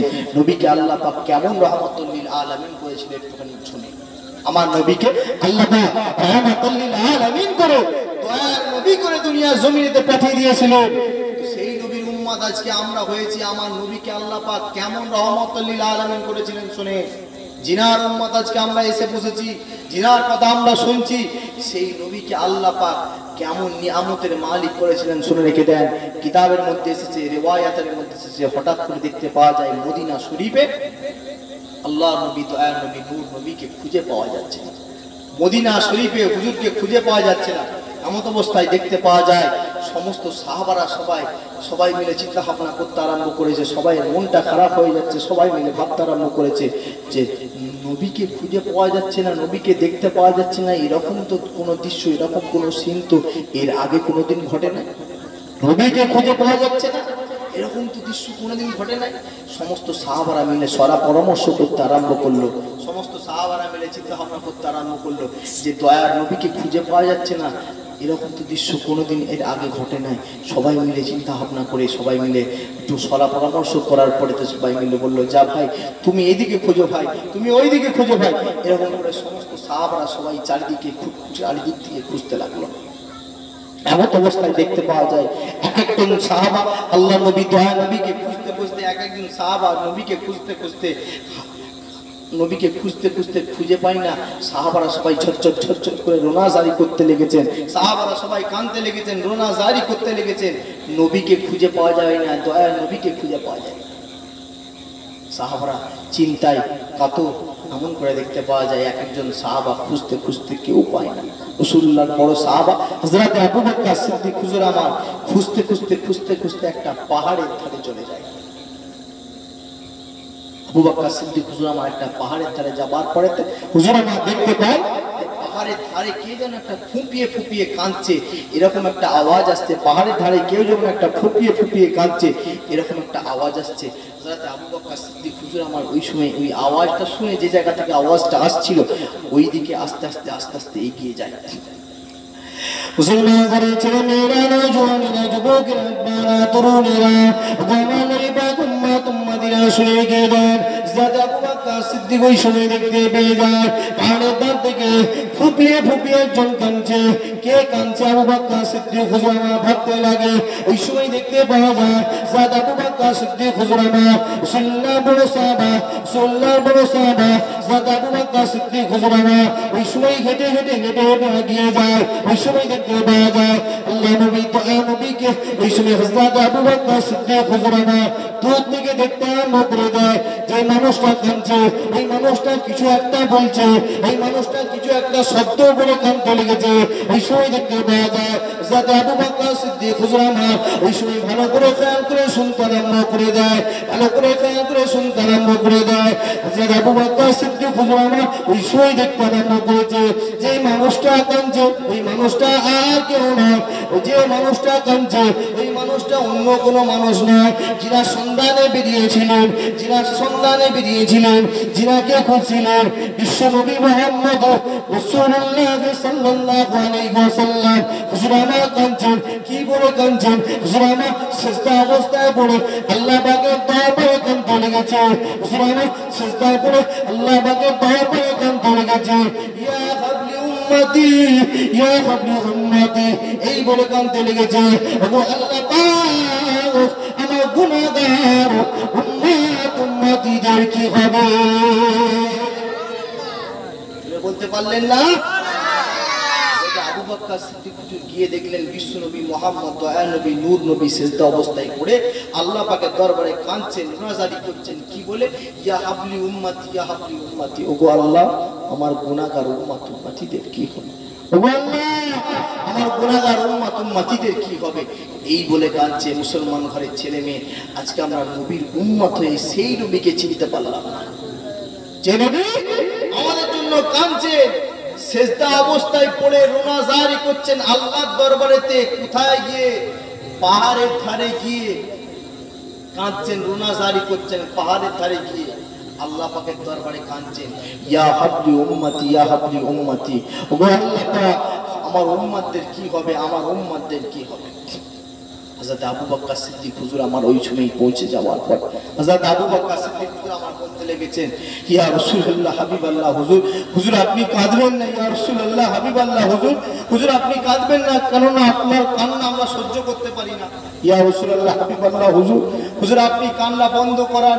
ইয়া রাসূলুল্লাহ হাবিবাল্লাহ হুজুর, আপনার চোখ থেকে পানি বেরোচ্ছে, আপনি সিজদায় পড়ে কাঁদছেন। ইয়া রাসূলুল্লাহ দেখে আমি আবু বকর আমার কলিজাটা ফেটে যাচ্ছে। একবার জোরে বলেন না সুবহানাল্লাহ। আমার নবী দয়ার নবী মিরাজ শরীফে গিয়েছিল। এই মিরাজ শরীফে যে গিয়েছিল, নবী মিরাজে গিয়েছিল, জান্নাত দেখেছিল, জাহান্নাম দেখেছিল।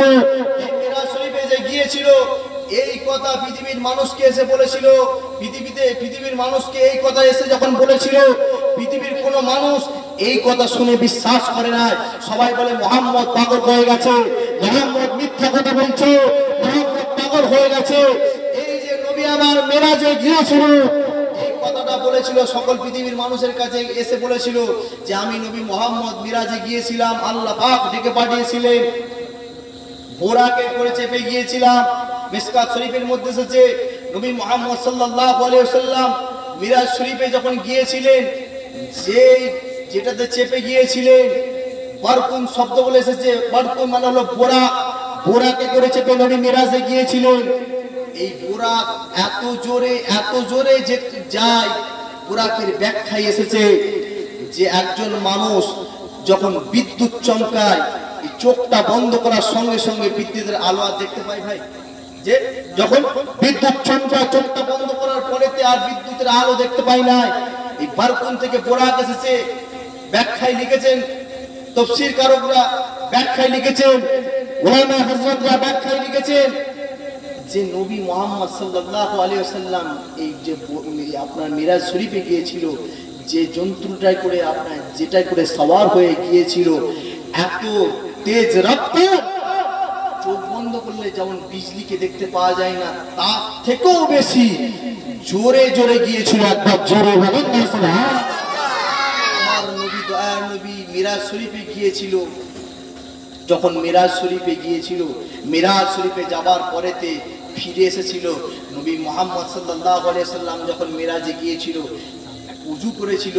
ওই উজু করার পর মিরাজ শরীফ থেকে ফিরে আসার পরেতে যে জায়গাটাতে উজু করেছিল, ওই জায়গার উজুর পানি নবী মুহাম্মদ এসে দেখে যে জায়গায় উজুর পানি গড়াচ্ছিল। মিরাজে গেলেন, মিরাজ থেকে ফেরার পরেতে ওই জায়গাতে উজুর পানি একইভাবে গড়াতে থাকে। একবার জোরে বলেন না সুবহানাল্লাহ। নবী মুহাম্মদ জান্নাত দেখলেন, জাহান্নাম দেখলেন। উম্মতিদের জন্য আল্লাহ পাক নামাজ পাঠালেন, রোজা পাঠালেন আল্লাহ। নবী মুহাম্মদ মিরাজ শরীফ থেকে যখন ফিরে এলেন, ফিরে আসার পরেতে দুনিয়ার ঘড়ি স্তব্ধ আমার আল্লাহ পাক করে দিয়েছিল। ঘড়ির কাঁটাকে আল্লাহ পাক বন্ধ করে দিয়েছিল। নবী মুহাম্মদ যখন মিরাজ থেকে ফিরে এলেন, মিরাজ থেকে ফিরে আসার পরেতে দেখে ঘড়ির কাঁটায় যতটা বাজছিল ঠিক ততটাই ঘড়ির কাঁটাতে বাজছে। একবার জোরে বলেন না সুবহানাল্লাহ। এই যে বিস্তারিত মিরাজ শরীফের ঘটনা, নবী মুহাম্মদ সাল্লাল্লাহু আলাইহি ওয়াসাল্লাম নূর নবী, আমার দয়ার নবী, এসে সবাইকে বলতে লাগলেন। সবাই এক বাক্যে বলেছিল, না এটা হলো মিথ্যা, হতে পারে না। কেন আপনি মিরাজে গেলেন, এত কিছু ঘটলো, এত কিছু ঘটলো, কিন্তু ঘড়ির কাঁটায় যেটা বাজছে সেটাই রয়ে গেল। আমার আল্লাহ পাক চাইলে করতে পারেন না, পারেন না? আজরে বলেন, আমার আল্লাহ চাইলে করতে পারেন না, পারেন না? আমার আল্লাহ চাইলে কি না করতে পারেন? আমার আল্লাহ পাক যখন কোনো কিছু করতে চান, কোন বলেন কোন সঙ্গে সঙ্গে হয়ে যায়। একবার জেনে বলেন না সুবহানাল্লাহ। আমার আল্লাহ চাইলে সব কিছু করতে পারে। এটাই তো আমাদের আকীদা, এটাই তো আমাদের বিশ্বাস। আকীদা ঠিক করে নেবে, ঈমান মজবুত করে। শুধু যদি আপনি নামাজ পড়েন, রোজা রাখেন, হজ করেন, যাকাত দেন, তাহলে যদি আপনি মনে করেন আকীদাটা না ঠিক করেন, আপনার নামাজ, আপনার রোজা, আপনার হজ, আপনার যাকাত আপনাকে জান্নাতে নিয়ে যেতে পারবে না। আমি আপনাদের ভাই মোহাম্মদ হাসানুজ্জামান বলে দিয়ে গেলাম, গ্যারান্টি সার্টিফিকেট দিয়ে বলে দিয়ে গেলাম, আপনার আকীদা যদি না ঠিক থাকে, আপনার নামাজ, আপনার রোজা, আপনার হজ, আপনার যাকাত আপনাকে জান্নাতে নিয়ে যেতে পারবে না। ভাই যদি বলেন এত বড় কথা বললেন, আমি বললাম হ্যাঁ ভাই, আপনার গ্রামে অনেক মুসলমান ভাই আছে আমার, তারা যদি আপনার মতো নামাজ পড়ে, রোজা রাখে, হজ করে, যাকাত দেয়, তাহলে সেটা কি ভাই জান্নাতে যেতে পারবে? বলেন না। জান্নাতে যেতে গেলে মূল শর্ত হলো ঈমান। বুখারী শরীফ, মুসলিম শরীফের মধ্যে হাদিস এসেছে, একটা হাদিস দুটো কিতাবের মধ্যে এসেছে, তাই এই হাদিসটিকে মুত্তাফাকুন আলাইহি বলা হয়। লা ইউমিনু আহাদুকুম হাত্তা আকুনা আহাব্বা ইলাইহি মিন ওয়ালিদিহি ওয়া ওয়ালাদিহি ওয়ান নাস আজমাইন। আল্লাহ নবী, দয়া নবী জানালেন, ততক্ষণ পর্যন্ত তোমরা পরিপূর্ণ ঈমানদার হতে পারবে না, ততক্ষণ পর্যন্ত তোমরা পরিপূর্ণ মুমিন হতে পারবে না, যতক্ষণ না পর্যন্ত তোমরা তোমাদের ছেলে পুলে, বিবি, বাল বাচ্চা, আত্মীয় স্বজন সমস্ত কিছুর থেকে আমি নবী মুহাম্মদ আমাকে বেশি না ভালোবাসতে পারো, ততক্ষণ পর্যন্ত তোমরা পরিপূর্ণ ঈমানদার হতে পারবে না। আল্লাহ নবী সাহাব হযরত ওমর ফারুক বলেছিল, ইয়া রাসূলুল্লাহ, হাবিবাল্লাহ, হুজুর আমি আমার সমস্ত কিছুর থেকে আপনাকে বেশি ভালোবাসি, শুধুমাত্র আমার জানের থেকে আপনাকে বেশি ভালোবাসতে পারি না। আল্লাহ নবী বলেছিলেন, ও ওমর ফারুক, তুমি এখনো পরিপূর্ণ মুমিন হতে পারো না। পরবর্তী রিওয়ায়াতে এসেছে, পরবর্তী রিওয়ায়াতে বললে হযরত ওমর ফারুক বললেন, ইয়া রাসূলুল্লাহ, হাবিবাল্লাহ, হুজুর আমি আমার জানটার থেকেও আপনাকে বেশি ভালোবাসি। আমার নবী, দয়ার নবী, নূর নবী, তাজদারে মদিনা বলেছিলেন, ওমর ফারুক, তুমি এখন প্রকৃত ঈমানদার, পরিপূর্ণ মুমিন। একবার জোরে বলেন না সুবহানাল্লাহ। এই জান্নাতে যেতে গেলে মূল শর্ত হলো ঈমান। তাই ভাই যে কথা বলতে চাইছিলাম, আকীদা ঠিক করেন, ঈমান মজবুত করেন। আপনার ঈমানটা যদি না ঠিক থাকে, আপনি নামাজ পড়লেন, রোজা রাখলেন, হজ করলেন, যাকাত দিলেন, সমস্ত কিছু করলেন আপনি, কিন্তু আপনি আপনার ঈমানটা যদি না ঠিক থাকে, বেঈমান হয়ে যদি মারা যান, আপনার ঠিকানা চিরতরে জাহান্নাম হয়ে যাবে। কিন্তু ঈমান নিয়ে যদি মৃত্যুবরণ করতে পারেন, তাহলে ঈমান দিয়ে মৃত্যুবরণ করার জন্য আমার আল্লাহ পাক আপনাকে আমাকে নিশ্চয়ই তিনার দয়ার জান্নাতে দিবে। একবার জোরে বলেন না সুবহানাল্লাহ, আর একটু জোরে বলেন না সুবহানাল্লাহ।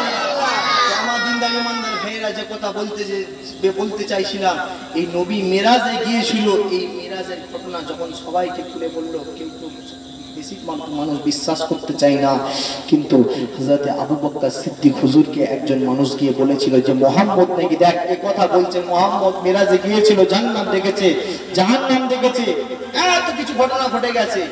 হযরত আবু বকর সিদ্দিক হুজুর আমার ওই সময়তে শোনা মাত্র বলল, কে বলেছে? বলে মুহাম্মদ বলেছে। মুহাম্মদ বলেছে মানে ঠিক কথাটা হলো সত্য। একবার জোরে বলেন না সুবহানাল্লাহ।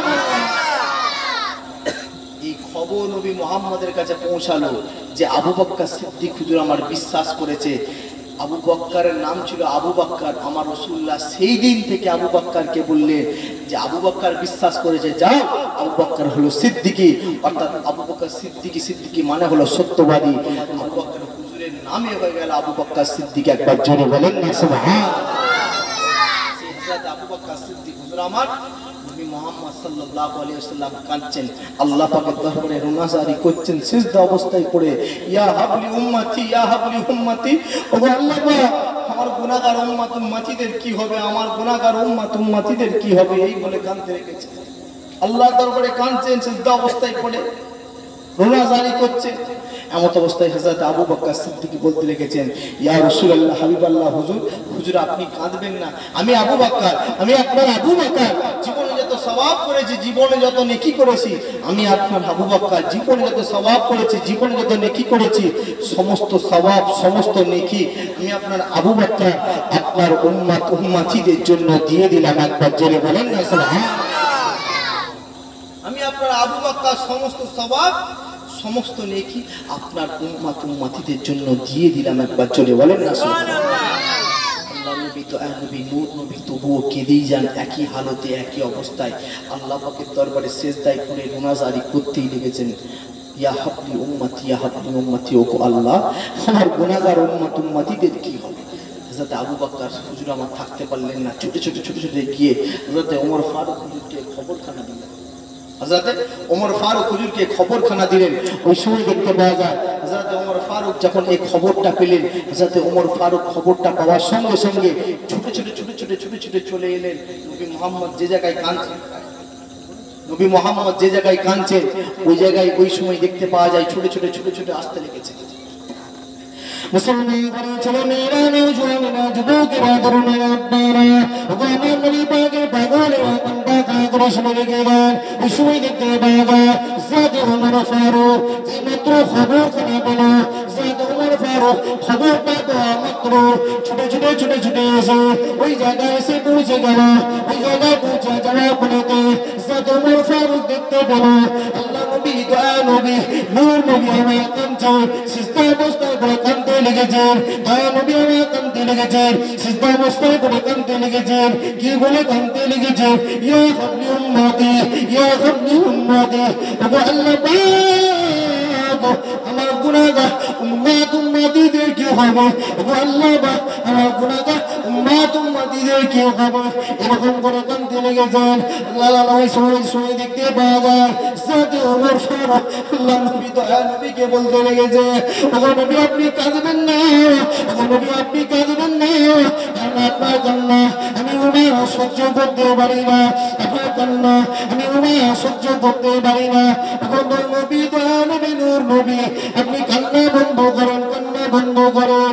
ওই সময় দেখতে পাওয়া যায় আমার নবী দয়া নবী নূর নবী একই অবস্থায় পড়ে একই হালতে আল্লাহ পাকের দরবারে কাঁদতে লেগেছে, ইয়া হাবলি উম্মতি, ইয়া হাবলি উম্মতি, আল্লাহ পাক গুনাহগার উম্মত উম্মতিদের কি হবে, আল্লাহ পাক গুনাহগার উম্মত উম্মতিদের কি হবে। ওই সময় দেখতে পাওয়া যায় হযরত ওমর ফারুক বলতে লেগেছে, ইয়া রাসূলুল্লাহ, হাবিবাল্লাহ, হুজুর আপনি কান্না বন্ধ করেন, কান্না বন্ধ করেন। আমি আপনার সাহাবা হযরত ওমর জীবনে যত সওয়াব করেছি, জীবনে যত নেকি করেছি, আমি আপনার সাহাবা ওমর জীবনে যত সওয়াব করেছি, যত নেকি করেছি, আপনার গুনাহগার উম্মত উম্মতিদের জন্য দিয়ে দিলাম।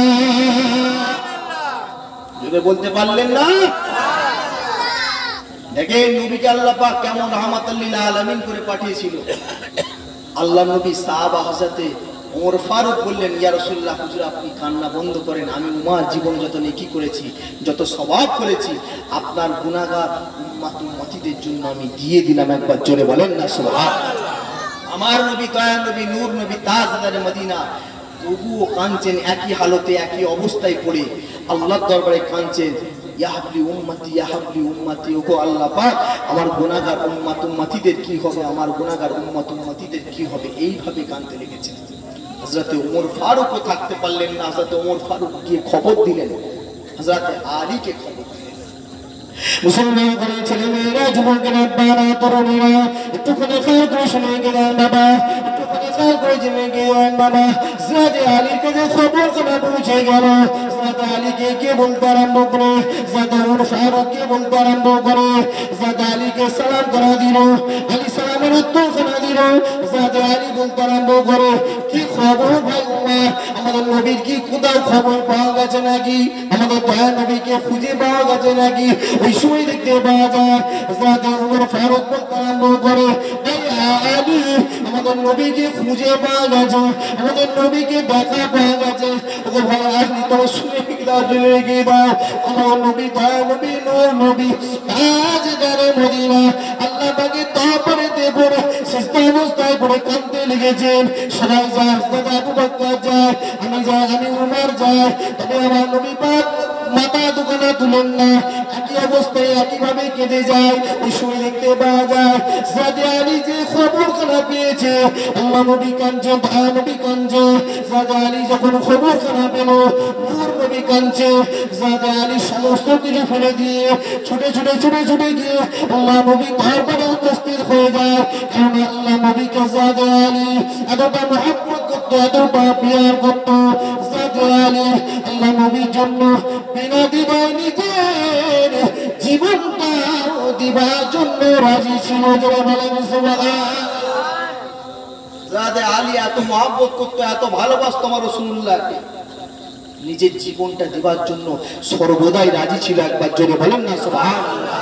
কতটা মহব্বত করত, কতটা প্যার করত হযরত আলী। হযরত আলী একবার মদিনার বাজারে ঘুরে ঘুরে বলতে লেগেছেন, যদি কোনো মানুষ রাসূলুল্লাহর কাছে একবার যায়, আমি আলী আমার কাছে দুবার আসতে হবে। সংক্ষিপ্ত করছে, হযরত আলী বলতে লেগেছেন, যদি কোনো মানুষ রাসূলুল্লাহর কাছে দুবার যায়, আমি আলী আমার কাছে চারবার আসতে হবে। মদিনার মানুষগুলো বলছে যে আলী মনে হচ্ছে পাগল হয়ে গেছে, কি কথা বলে যে নবীর কাছে যদি কেউ একবার যায় তাহলে আলীর কাছে দুবার আসতে হবে, নবীর কাছে কেউ যদি চারবার যায় আলীর কাছে আটবার আসতে হবে, কি কথাবার্তা আলী বলে। এই খবরখানা মদিনার মানুষগুলো গিয়ে রাসূলুল্লাহর কাছে এই খবরটা দিল। রাসূলুল্লাহ ওই সময় বললেন, যাও বাবা গিয়ে একটুখানি আলীকে ডাক দাও। কেন আলী এ কথা বললো, আমি একটুখানি শুনবো। মুসলমান ঘরের ছেলে মেয়েরা, যুবকেরা, বারা একটু করে খাওয়া শুনে গিয়ে দিন বাবা। আল্লাহ নবী দয়া নবী নূর নবী ওই সময় দেখতে পাওয়া যায় হযরত আলীকে বাঁধলেন। হযরত আলী দেখতে পাওয়া যায় ছুটে গিয়ে আল্লাহ নবী দরবারে উপস্থিত হয়ে গেলেন। ওই সময় দেখতে পাওয়া যায় আল্লাহ নবী দরবারে উপস্থিত হয়ে গিয়ে সালাম দিলেন।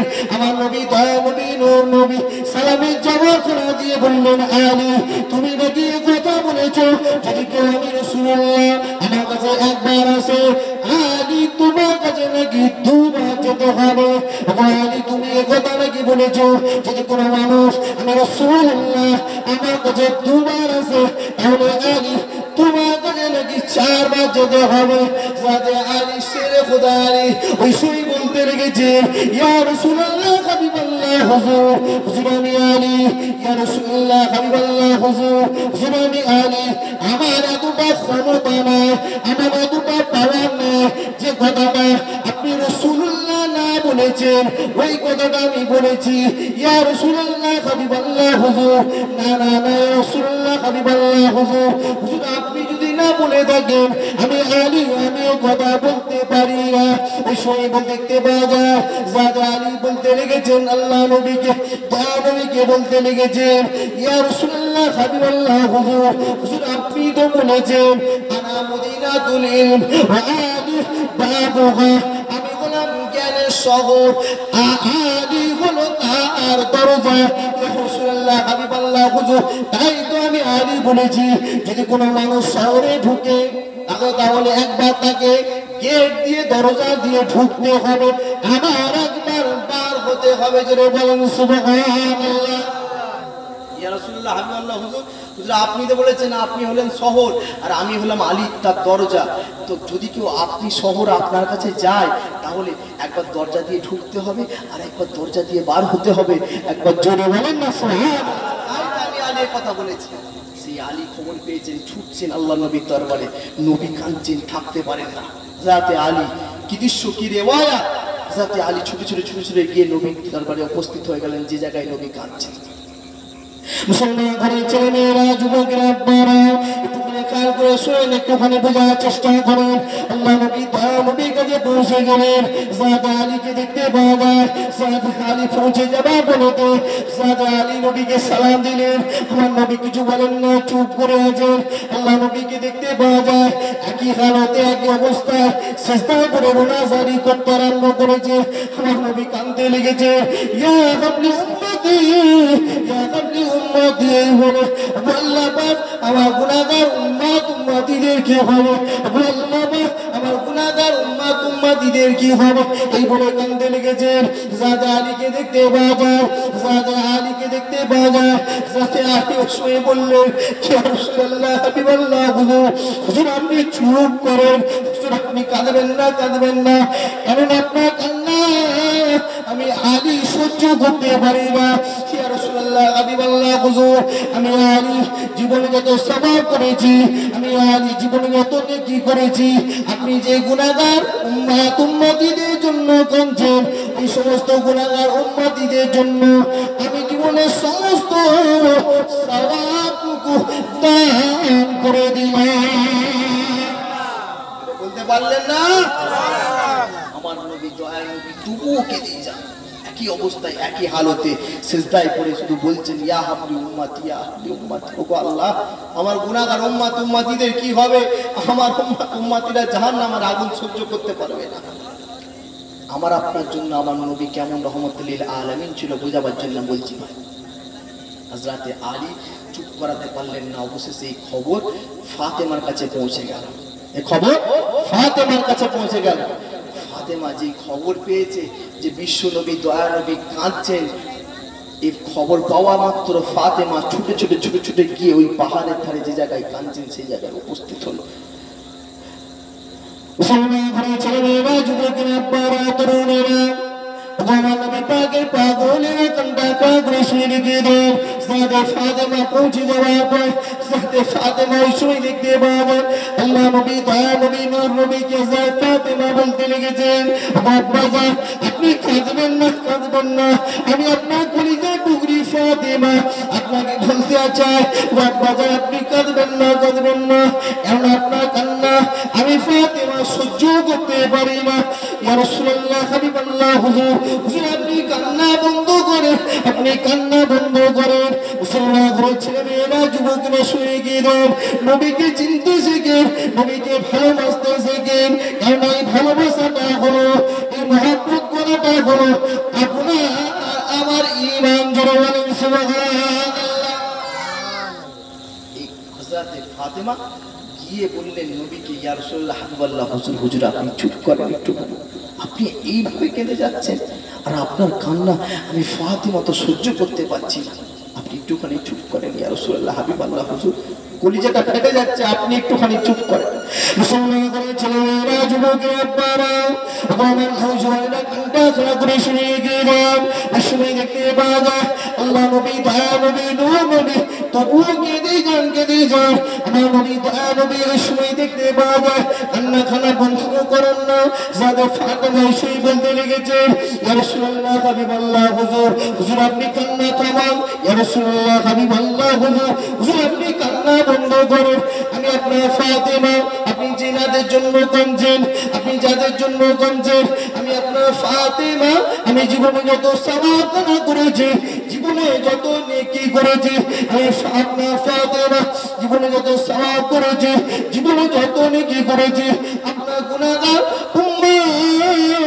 উম্মতিদের জন্য দিয়ে দিলাম। ইয়া রাসূলুল্লাহ, আপনি চুপ করেন।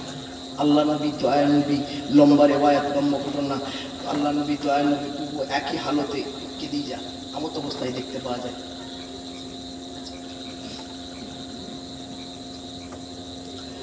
মাশাআল্লাহ, ওলামায়ে হযরত এসেছেন, আসবেন। তো যে কথা বলছিলাম বলি সংক্ষিপ্ত করব। আমার দিবানি বান্দার নেককার আল্লাহ ওয়ালা বাপেরা, তো হযরত ফাতেমা ওই সময় দেখতে পাওয়া যায়, হযরত ফাতেমা এই যে নবী পাক কাঁদছেন, জানেন নবী পাক চুপ করবেন না, দয়া নবী কেঁদেই যাচ্ছেন, এই খবর গিয়ে পৌঁছে দিলেন হযরত ইমামে হাসান এবং হুসাইন হুজুরকে। এবং আল্লাহ নবী ফাতেমা ইমাম হাসান এবং হুসাইন হুজুরকে খবর পৌঁছে দেবার পরে দুজনকে ডাকলেন। মুসলমান করে ছেলে মেয়েরা যুবকেরা পাড়া তরুণেরা বাবা নবী পাক উম্মতিরা একটুখানি খেয়াল করে শুনে দিন বাবা, একটুখানি খেয়াল করে জেনে দিন বাবা। আসলে দেখতে পাওয়া যায় হযরত ফাতেমা বলতে লেগেছে, ইয়া রাসূলুল্লাহ হাবিবাল্লাহ হুজুর, হুজুর আপনার কান্না বন্ধ করেন। ইয়া রাসূলুল্লাহ হাবিবাল্লাহ হুজুর, হুজুর আপনার কান্না বন্ধ করেন। ইয়া রাসূলুল্লাহ হাবিবাল্লাহ হুজুর, হুজুর আপনি চুপ করেন, আপনি চুপ করেন, কারণ আপনার কান্না আমরা কেউ সহ্য করতে পারি না। ইয়া রাসূলুল্লাহ হাবিবাল্লাহ হুজুর, আপনি যে সমস্ত উম্মতিদের জন্য কাঁদছেন, ইয়া রাসূলুল্লাহ হাবিবাল্লাহ হুজুর, আপনি আপনার গুনাহগার উম্মতিদের জন্য যে কাঁদছেন, আমি ফাতেমা সেই সমস্ত গুনাহগার উম্মতিদের নাজাতের জন্য যাতে ইমামে হাসান, যাতে ইমামে হুসাইন হুজুরকে কুরবান করে দিলেন। বলতে পারলেন না? হযরত ফাতেমা বললেন, আপনার গুনাহগার উম্মতিদের জন্য আমার কলিজা ছেঁড়া নয়নের দুই টুকরা হযরত ইমামে হাসান ইমাম হুসাইন দুজনকে কুরবান করে দিলাম। একবার জোরে বলেন না সুবহানাল্লাহ। আমার আপনার জন্য হযরত ফাতেমা নিজের কলিজা ছেঁড়া দুই টুকরাকে কুরবান করে দিয়েছে। এই খবর, এই দোয়া আল্লাহ পাকের দরবারেতে কবুল হয়ে গেল। একবার জোরে বলেন না সুবহানাল্লাহ। আল্লাহ পাকের দরবারে কবুল হয়ে গেল এবং হযরত জিবরিল ফেরেশতা আল্লাহর নবীর দরবারেতে এলেন, এসে বললেন, ইয়া রাসূলুল্লাহ হাবিবাল্লাহ হুজুর, হুজুর আপনি কাঁদবেন না, হুজুর আপনার কান্না বন্ধ করেন, কারণ আপনার দোয়া আমার আল্লাহর দরবারেতে কবুল হয়ে গেছে। চিৎকার দিয়ে বলেন সুবহানাল্লাহ। সেই নবীর উম্মত আজকে আমরা এখানে এসে বসেছি, সেই নবীর উম্মত এসে বসেছি। মাশাআল্লাহ কেবলাও আসছেন, সকলে আসেন, একটুখানি দাঁড়িয়ে সালাতু সালামের নাজার পৌঁছে দিয়ে নবী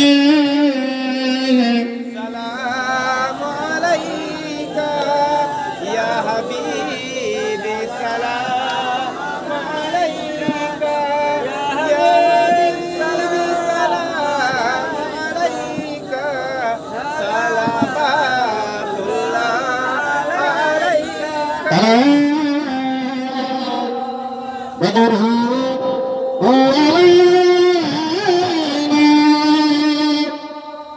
من سنيات البداية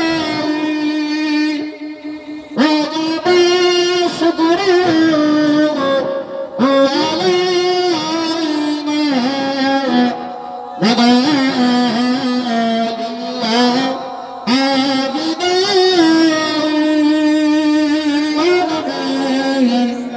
سلام